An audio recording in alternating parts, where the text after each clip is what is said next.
Okay, we're gonna jump into this one. Okay, so Night Terrors First Blood #1. This is Joshua Williamson, Howard Porter, and Anderson bringing this one to life.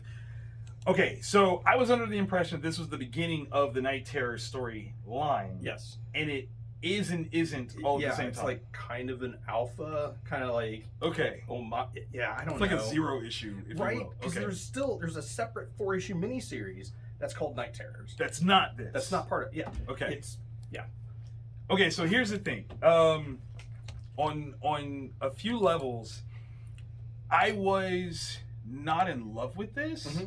But part of it is because I don't really know what I'm getting into. And I don't know if that's... Is that me? No. Is it? Okay.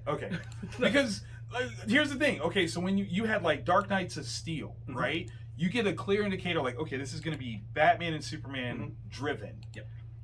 Like Night's Terror, I'm like, okay, this is going to be another Batman driven story. Yeah.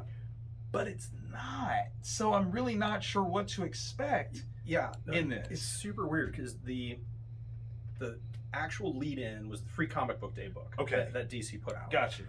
Outside of that, it's been referenced, like one of the new villains in this was in like the last page of, was it Action Comics? Yeah. So, okay, for you guys out there that don't know what we're talking about with Night Terrors, the month of July and the month of August, almost every DC title is on pause because some villain has taken the Nightmare Stone and hid it inside the dreams of one of the heroes. And as long as it's in there, everybody's asleep. Okay. So it's this nightmare realm. And each of the 2-issue miniseries are nightmares, the particular nightmare realm that character is inhabiting. Interesting. Okay. So wait, here's my concern. Mm-hmm. That by calling it Night Terrors, do we kind of already know what hero's mind it's hidden in? Because it's KN. Yeah. That... Right.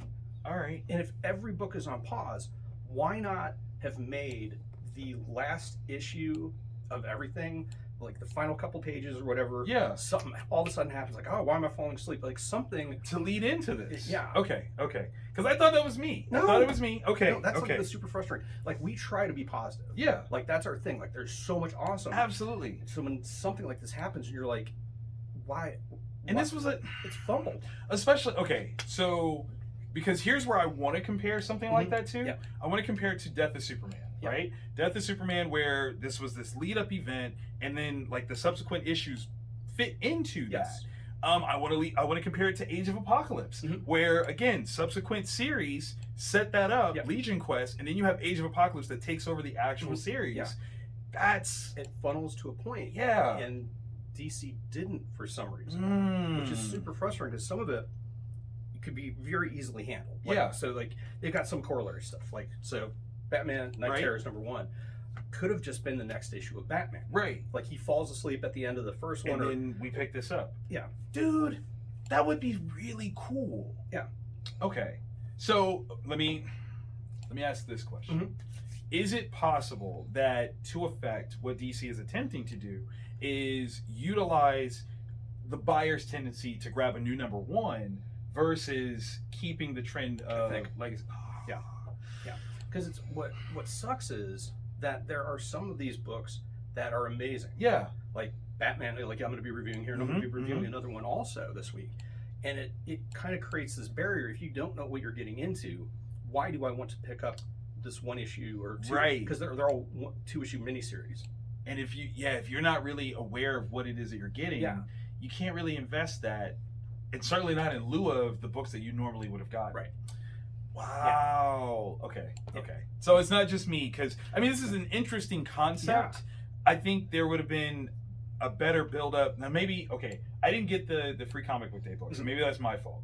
Maybe there's a better build-up in that. So, but man, imagine like you're reading Poison Ivy. Yeah. Why not make Poison Ivy the 2 next issues? Because there's a Poison Ivy miniseries. Yeah. Play it. Yeah, man. Ravager, like all of those books. If you kind of connect them to the stories that are being told right now, then it kind of fits into something a little bit bigger and it's kind of more interesting. Yeah. That's okay. All right. Yeah, that's my complaint.